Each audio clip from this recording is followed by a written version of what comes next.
on YouTube? Welcome back to Beemer Fam. You guys join me here with my BMW M4, and today we're going to be talking about the most embarrassing things I didn't know about the car before I bought it. This is my F82 BMW M4 Coupe, painted in mineral white metallic.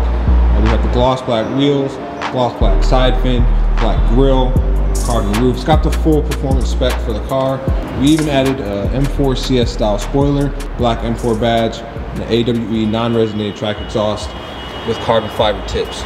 The M4 is quite the technological beast. A lot I really didn't know about this car before I bought it, and I really should have. So I'm by no means a tech savvy guy, but since I come from a manual E39 M5, bare bones, no technology, just a V8 and a manual, all the technological advancements in the M4 kind of has me discovering new things every day. So first and foremost, if we come around to the back of the car, go ahead and stick our foot under. There we go.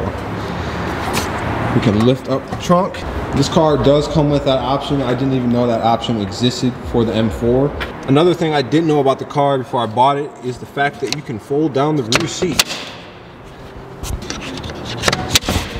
I personally didn't know you could fold down the rear seats in an M4. And just like that, you can put anything. You basically push these seats down with ease. Even though the M4 is a small coupe, you can really get this thing to be practical, fit a lot of stuff in this car. The trunk, the back seats, you can fit skis through the back, so you can really take this car on a cross-country road trip and have no problem with it whatsoever. So on the outside, that's pretty much it. So let's hop in the car and see what kind of features I didn't know about the car until I bought it. I come from a 2002 E39 M5, and we all know to turn up the volume on the M5, there's a plus and minus button on this side. And to go to the next audio track, like the music track, you click up, plus or a negative on this side. So on this car, we have the M1 and M2 buttons, okay? That basically eliminates one of those buttons I was talking about. So if I just turn the volume up, you can hear the radio. So if you come down here and toggle this dial, it'll bring up a whole hidden menu, which allows you to go to the next track or to the previous track. I couldn't tell you guys how much this has already helped me out a lot. I mean, I'm not a tech savvy guy. I've owned the E39 M5. Before that, I had a 1998 528 automatic without any navigation. So this is a big jump as far as technology for me. And I had no idea about how many hidden menus are on the heads-up display and in the infotainment screen as well. It's quite fascinating. So we had navigation, we can see the city that I'm in, Ann Arbor, but one day I just tried to scroll all the way out and you can literally see the whole earth and the stars outside of it. I think this is so cool, especially when you want to catch a vibe real quick, or you just want to see yourself from space. You can literally do that. So I don't know if you guys have this problem with the M4, but once you get in the car, there's almost nowhere for you to just set a phone down. It's almost like they engineered it perfectly to where you can't really text and drive. Here you got cup holders, which I got the extra 10 horsepower in there. Obviously you could lift up this compartment. If I were to set my phone down in here, you can literally see that there isn't too much space. There's no easy way of like accessing your phone. You have to while you're driving, you have to come down here, lift it up, put it in, pull it back out, and if you're changing music or there's an emergency, you can't really access your phone. But come over here and there's literally a little cubby hole for a phone or anything that might be of value, just put in there. So if you're just driving, here you get a phone call is ringing or some kind of emergency, you can just pull your phone out, tuck it back in, and voila. Turn traction control completely off, and we put this thing in the fastest shift speed, and we have the car up to operating temperature for the most part. We're gonna go ahead and put one foot on the brake, one foot on the gas. And once I do that, you can see we can activate a launch control mode. So if this car isn't fast enough as is, if you want to be at a stoplight,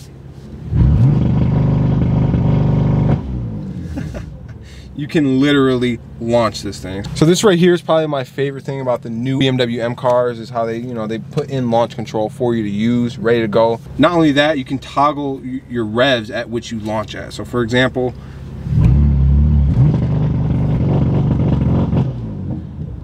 just by using this little dial right here. We're gonna do a little test here. Empty parking lot.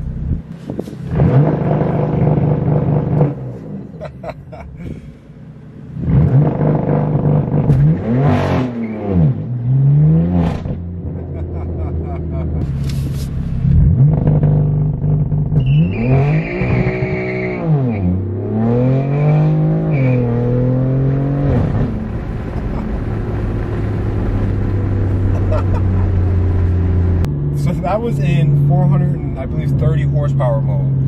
You know, my car has around 520, so just because it is still on the cooler side, you know, 54 degrees. I wanted to try it with less horsepower first in case things got dicey. As you can tell, this car did not grab any kind of asphalt. This thing just straight started skating. So I had to let off the throttle, kind of feed into second gear. Wow, does this car sound good with the exhaust?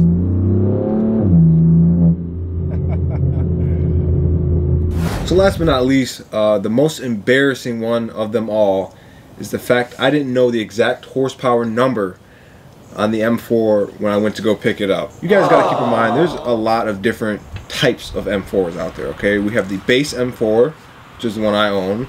We have the M4 Competition, which gets an additional 15 horsepower than the base M4. We then have the M4 CS, which gets at least an additional 25 horsepower.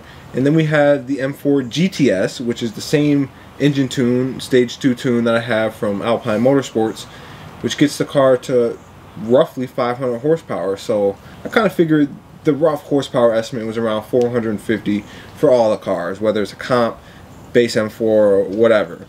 But it turns out this car has roughly around 420 horsepower and 406 pound-feet of torque. So I was kind of off a little bit, around maybe around 20 to 30 horsepower. Not something I'm proud to say, but that's the good thing about buying a car. You get to drive it all the time. You get to learn more about it every single day. And as the the weeks, the months, the years go by, you basically nearly never know everything about the car you're owning. So, as you guys know, I'm on the E39 M5 for over 4 years. And there's still things about the car I'm learning to this day. So with that being said, hope you guys really enjoyed today's video. If you want to see more content like this from either my M4, my M5, or any of our family's BMW cars, make sure you hit that subscribe button, hit that like button as well. Check us out on Instagram at Beemer Fam, and I'll see you guys in the next video. Thanks for watching.